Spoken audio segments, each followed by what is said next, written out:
Antes da gente começar a explicar para a nossa audiência a diferença entre seguro e proteção veicular, eu queria que você explicasse um pouquinho da sua trajetória, como você cresceu, o que você fazia antes disso e como que você atua nesse mercado aqui hoje. Bacana. Eu conheci proteção veicular em 2008, né, final de 2008, com as primeiras associações no Rio de Janeiro, e fui chamado para ser consultor do consultor, né? Tinha o cara que era o consultor da associação, ele queria uns ajudantes, e aí fui para lá.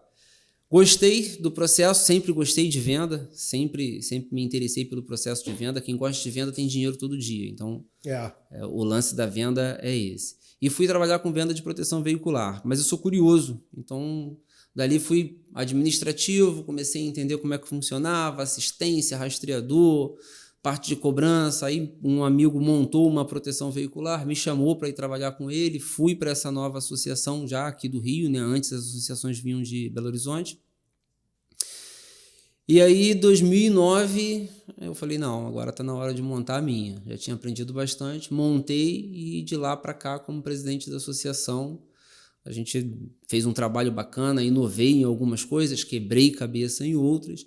2020 eu me afastei da presidência da associação, né, saí da frente e fui buscar outros caminhos. Sim. E aí a galera começou a chamar, vem fazer um trabalho, a gente montou uma mentoria aí, que é a única mentoria no Brasil, não existe outra mentoria sobre proteção veicular. Então o que a gente faz hoje é orientar os gestores, como criar um plano de carreira, como estruturar, como administrar, enfim, todo o processo da proteção veicular como proteção veicular e não como seguro. Boa. Para a nossa audiência entender, qual a diferença hoje do seguro para a proteção veicular, quais seus benefícios, suas vantagens? Bacana. Essa pergunta ela é muito pertinente porque muita gente confunde ainda o que é o seguro e chama a proteção veicular de seguro, né? E uma coisa não tem nada a ver com a outra. Todos os dois protegem veículos, mas são produtos completamente diferentes. A seguradora, capital aberto, o intuito dela é somente ter o lucro e ela vai ter uma tratativa ali direta com aquele cliente, ou seja, é a seguradora e o cliente, certo? Ele vai pagar um valor fixo, parcelado, ele não é mensal, né? Algumas hoje estão até optando por essa modalidade, mas em geral é um valor que é parcelado em 10 vezes. É anual, né? E aí aqueles 10 vezes você tem a cobertura de um ano. Tem a cobertura de um ano, correto. Já a associação não, a associação é a associação para os associados, então é um grupo que divide o prejuízo pelaquele próprio grupo, né? Então é como se fosse um rateio de uma pizza no final de semana, né? Pega ali quanto que deu a conta e divide igual para todo mundo. Qual é a diferença básica? O custo da operação ele é muito menor na associação, porque ali não tem um prejuízo presumido, tem um prejuízo real dividido entre os associados, né? Diferença de cliente de associação para cliente de seguradora. O cliente de seguradora é o cara que tem um perfil para seguro, já pré-selecionado. Então tem muita gente no Rio de Janeiro, por exemplo, na Baixada Fluminense, que o cara não consegue fazer seguro. Ou quando ele consegue cotar, o valor é muito alto já para cortar ele, para excluir ele, certo? Então a associação ela vem para resolver esse problema. Ela não vai traçar perfil, ela não vai traçar o CEP. Antigamente as seguradoras elas faziam sua análise, não sei se ainda é assim, por CEP, né? E pela classificação do cliente, pelo endereço, né? O CEP e o carro, né? Se for um carro muito antigo, talvez ela não faz seguro. Se for um CEP com uma localidade de risco, o valor fica muito alto. Você acha que a associação veio para resolver esse problema, né? Ela veio para suprir a necessidade de um cliente que não é atendido pela seguradora. Somente a associação. É um produto diferente. Aí é que está a diferença. A associação ela não entra no mercado para competir ou buscar o cliente da seguradora. É o cara que simplesmente não tem nenhum tipo de proteção. A grande maioria da frota no Brasil hoje não está protegida por nada. Se eu, como cliente hoje, eu tenho diferença de ter um carro mais novo e optar em seguradora, em proteção, existe isso? O que você aconselha? Por exemplo, o cara que tem um carro 0 km, você aconselha ele uma seguradora, uma proteção veicular? E o cara que tem um carro mais inferior, né, uma seguradora ou uma proteção veicular? Então, cara, é tudo uma questão de buscar o melhor caminho para o cliente, né? O cliente ele tem que ver primeiro o que é mais interessante para ele. O cara que tem um carro zero, por exemplo, comprou um carro zero, ele vai avaliar o custo dentro da seguradora e o que a seguradora vai oferecer para ele, certo? Então, em alguns casos, vai ser interessante ele ser cliente da seguradora.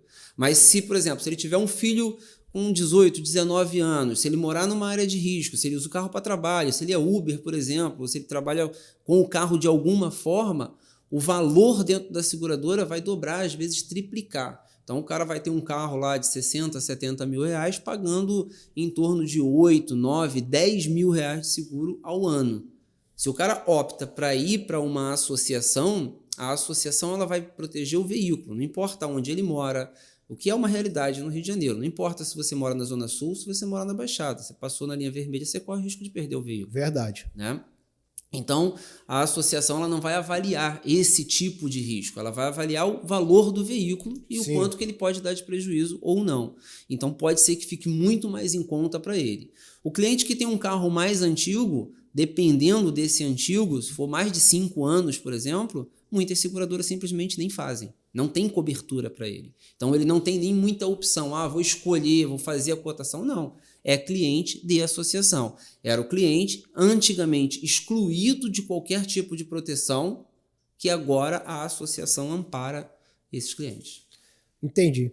A gente viu, cara, um romper dessas associações de um tempo para cá no Brasil. Né? Como que surgiu isso? Do nada o cara chegou aqui com uma ideia, vou construir uma associação e todo mundo seguiu essa linha. Ou foi alguma lei que foi liberada? Como que surgiu as associações no Brasil hoje? Então, na verdade, isso é uma releitura, né? O processo de seguro surge do cooperativismo. Isso lá atrás, nos navios, os caras se juntavam, se um navio naufragasse, perdesse aquela carga, eles rateavam o prejuízo para todo mundo para aquele cara não quebrar. Então, esse era o objetivo, né? Lá atrás. Em 1960, salvo engano, foi criada a lei das seguradoras para poder regulamentar isso como SA, como uma empresa de capital aberto, e aí tem toda a normativa lá para poder regulamentar as seguradoras. A associação é algo que já existe há muito tempo, não é nenhuma novidade. Ela só se tornou popular. Antes era feito por classe. Então, por exemplo, a gente já teve em Minas Gerais a Associação dos Bombeiros. E aí tem taxista que faz a sua própria cooperativa. Então, qual é o objetivo ali? Diminuir o prejuízo de um único elemento, dividindo aquele prejuízo para todo mundo, né? Pulverizando ali aquele valor para que ele não assuma o risco sozinho. A associação, para mim, ela é definida em alguns momentos, né? O primeiro momento, onde tinha que explicar o que era, né? Sim. Então, na hora de vender a proteção veicular, lá em 2008, 2009, 2010, o consultor tinha que saber o que era, explicar que era rateio e tudo mais. 2014 em diante começou a popularizar, então o cliente já sabia o que era a proteção veicular, já não tinha mais que explicar, você tinha que mostrar preço. Então, essa proteção ela vai custar tanto, aquela tanto, e aí ele ia pelo preço. E agora, pós-pandemia, a gente tem um terceiro momento, que é onde as associações precisam estar profissionais, saber exatamente o que está fazendo, justamente por causa do boom que teve de 2016 para cá. Então, a gente tem muita associação no mercado. Então, acredito que nos próximos 2, 3 anos, a gente vai ter um filtro. A associação que ela está preparada, que ela sabe exatamente o papel dela na sociedade, que ela é transparente com os clientes, já tem normativas, julgados, né, que dão embasamento para esse processo. E elas sabem exatamente o que está fazendo, elas vão perpetuar e vão ficar aí no mercado. A associação que não é profissional, o consultor que não sabe o que está vendendo, que não tem uma normativa, uma cultura de associativismo, acredito que em 2, 3 anos muitas vão fechar as portas, né?